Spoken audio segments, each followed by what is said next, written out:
Okay, let's look at the best way of finding the equation of a straight line.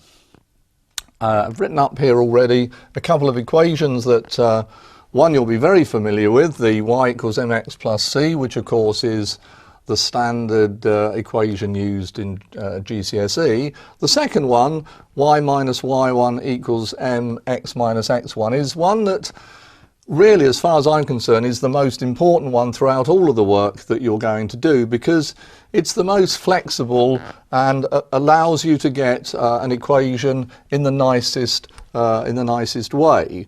And we're going to have a look here at this question where we're going to try and find the equation of a line through the point 2, negative 3 with gradient 3/4.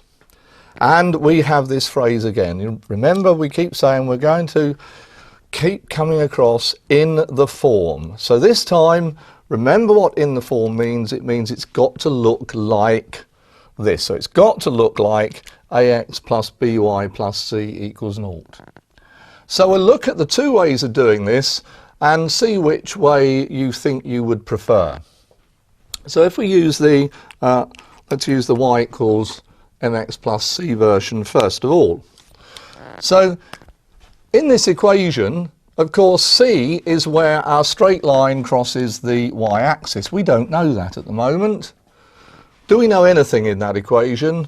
Yes, we know the gradient, m. We know the gradient is 3/4. So we can write y equals 3/4 x plus c.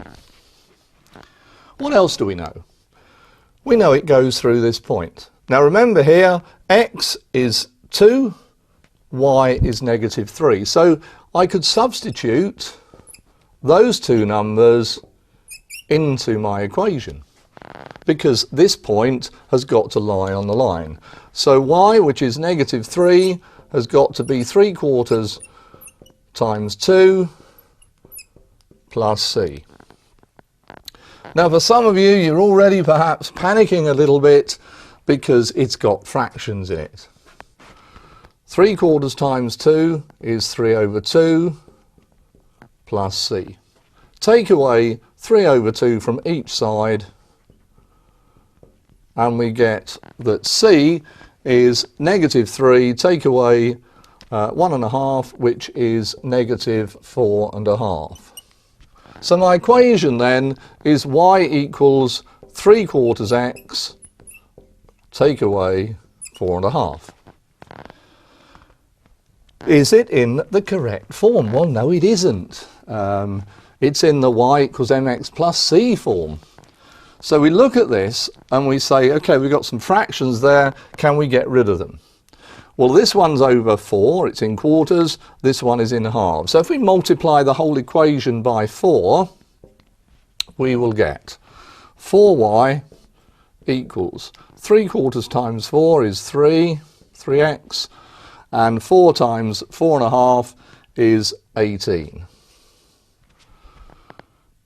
We're nearly there, but we're not yet at this point here.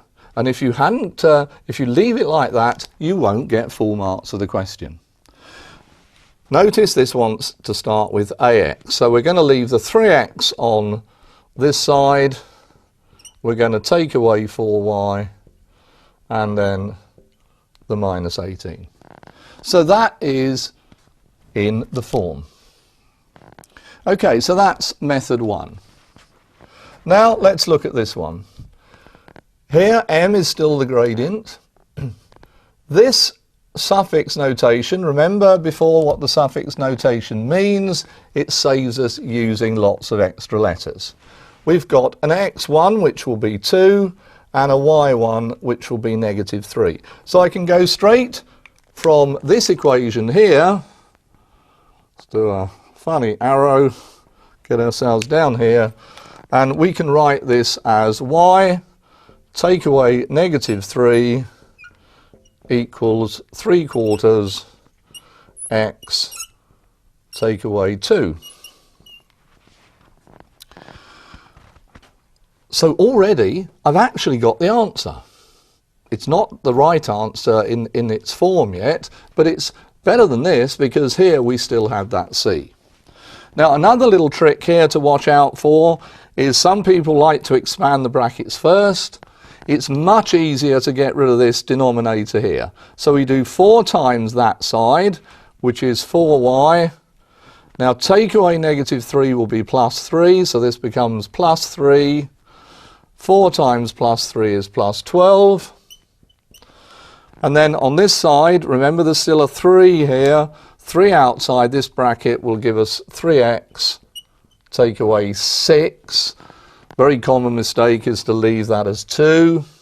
And I'm nearly there, because everything we'll put onto this side, so 0 equals 3x is there, okay, that's fine. 4y becomes, take 4y, and +12 will go over and become -12, so -6, take away 12 is -18.